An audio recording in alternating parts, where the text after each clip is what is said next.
Em fecho de legislatura, prosseguem as entrevistas aos líderes dos partidos com assento parlamentar. O Bloco de Esquerda apresenta-se às eleições de 4 de outubro, depois de ter sido fortemente penalizado em 2011. Agora com um rosto novo, a porta-voz Catarina Martins. Olá, Catarina Martins, muito boa noite. Olá, boa noite. Bem-vinda. Catarina, quem é o candidato a primeiro-ministro do Bloco de Esquerda? Sou eu que encabeço as listas do Bloco, digamos assim, sou eu a candidata à Primeira-Ministra. É normal que assim seja. Porquê é que não haveria de estar? Estou-lhe a perguntar porque numa liderança que tem 6 rostos e que cada um cumpre, por assim dizer, a sua função, poderia haver algumas dúvidas que não haveria noutros tempos, quando, por exemplo, Francisco Louçã era o rosto mais forte do Bloco de Esquerda. De facto, a solução que foi encontrada para a direção do Bloco de Esquerda é uma solução que o Bloco já utilizou antes. Ter uma comissão permanente em que estão representadas várias sensibilidades do Bloco de Esquerda e daí haver alguém que tenha a obrigação de representar o partido e tem essa tarefa de coordenação.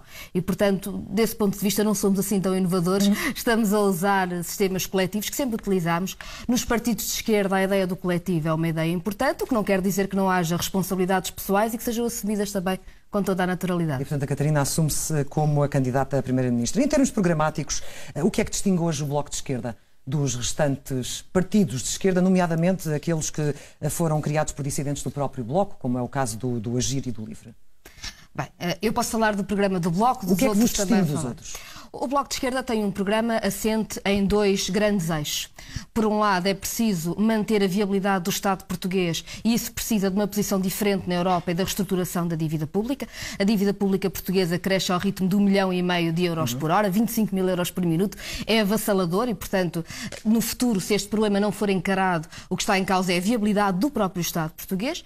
E, por outro lado, outra parte do programa sobre redistribuição de rendimentos em Portugal. Temos um país muito desigual, que este governo tornou mais desigual e nós consideramos que, através de uma reforma fiscal que seja efetiva, que devolva rendimentos do trabalho, pensões, salários, nomeadamente com o fim da sobretaxa, com o retorno aos antigos escalões de IRS, mas também com a reposição de medidas sociais essenciais e económicas, subida do salário mínimo nacional, subsídio social de desemprego. Basicamente todos, desde o PCP, Bloco de Esquerda e todos mais. Reestruturação da dívida. Eu não sei se defendem todos. Digo o seguinte. Mas há algum fator que seja mais diferenciador do que esse? Eu julgo que o Bloco de Esquerda é bastante claro no seu programa. E isso é importante. Há coisas diferentes. Em relação ao PCP, nós temos diferenças sobre a luta contra a austeridade. Temos estado de acordo, genericamente, é normal que assim seja. Depois temos visões diferentes da sociedade, que são também normais e as pessoas conhecem, são projetos políticos diferentes, na maneira como se relacionam com a sociedade, com a sua diversidade, etc. Em relação ao Livre, por exemplo, bem, aí terá de perguntar ao próprio Livre, mas eu vejo um bocadinho, tem um programa, é bom que surjam partidos novos, é normal em democracia, o Bloco também quando surgiu era um partido novo e houve muitas desconfianças, não acho que seja bom que se encare assim os partidos novos, mas a verdade é que o Livre tem um programa que diz o centro é a reestruturação da dívida e o centro é um governo com o Partido Socialista. E o Partido Socialista, até pela voz de Ferro Rodrigues, muito recentemente, veio dizer reestruturação da dívida, nem sequer se pode falar disso. E portanto julgo que o Livre ficou um bocadinho ali no meio da ponte, mas isso agora terá de perguntar ao Livre, não posso ser eu a responder por isso. E, portanto, a Catarina está a dizer que neste momento, e perante essa sua conclusão, o Bloco de Esquerda coloca-se completamente distante do PS, nomeadamente para qualquer tipo de acordo de incidência parlamentar, qualquer tipo de aliança.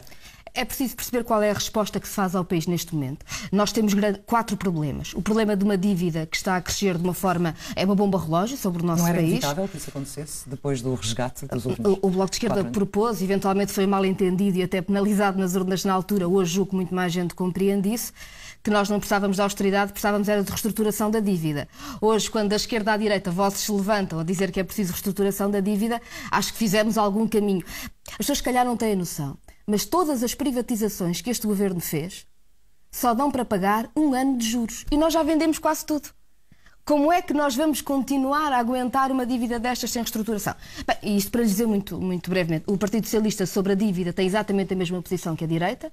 Em relação ao trabalho, ao emprego, no país que facilitou despedimentos, quer liberalizar ainda mais os despedimentos e, portanto, também não dá uma resposta.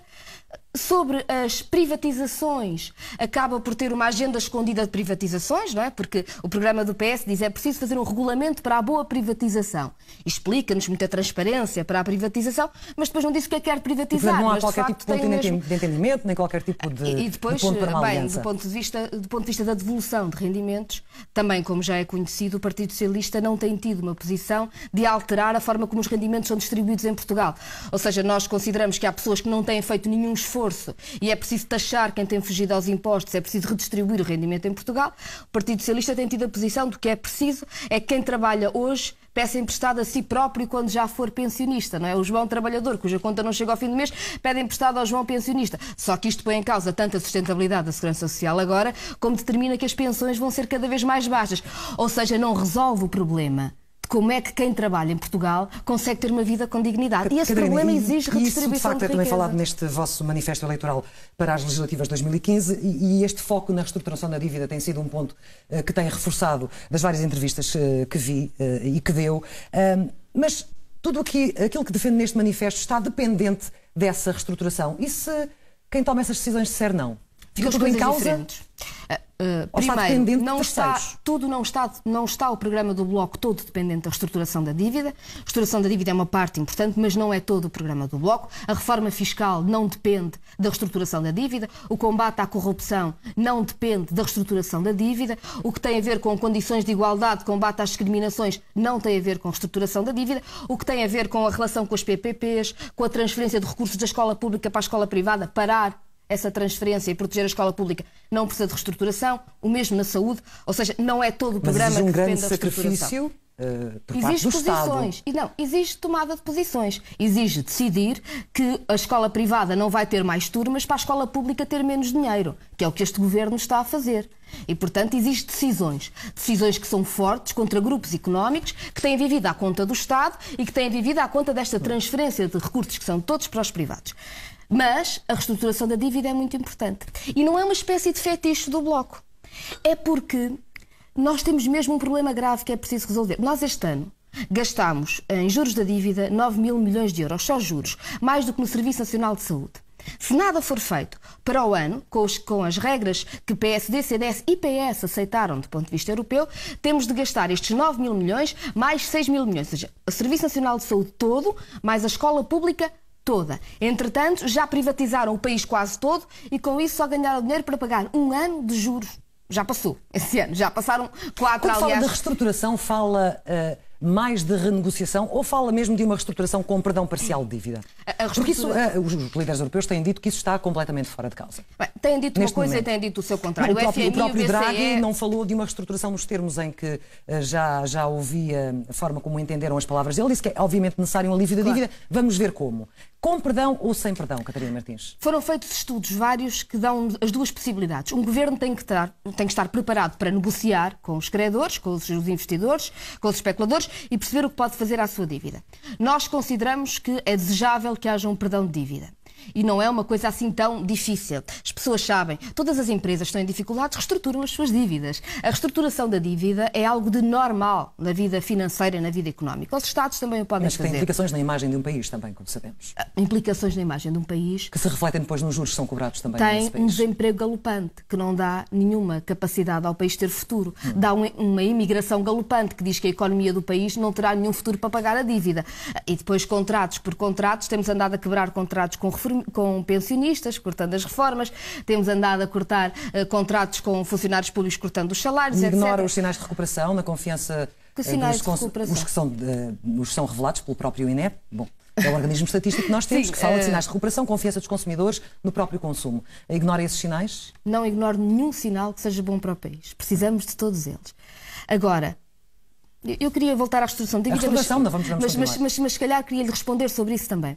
É bom que haja mais confiança no país, mas precisamos também de ter bases sólidas para essa confiança. E há algo nesta campanha eleitoral que está a ser extraordinariamente perigoso para o país. E os bons sinais, como digo, queremos todos, são essenciais para toda a gente. Agora, nós precisamos de encarar os problemas do país de frente, porque é a única forma de os resolver. E eu julgo que não há memória de haver uma campanha eleitoral em Portugal em que o nível de mentira de um governo em funções é tal que já ninguém sabe muito bem do que é que está a falar. Eu ouvi o Primeiro-Ministro na Madeira, no chão da Lagoa... Não está a colocar em causa os dados do INE? Não estou. Mas estou a dizer que se tem falado muitas vezes de sinais que não correspondem exatamente à verdade e já lá vou.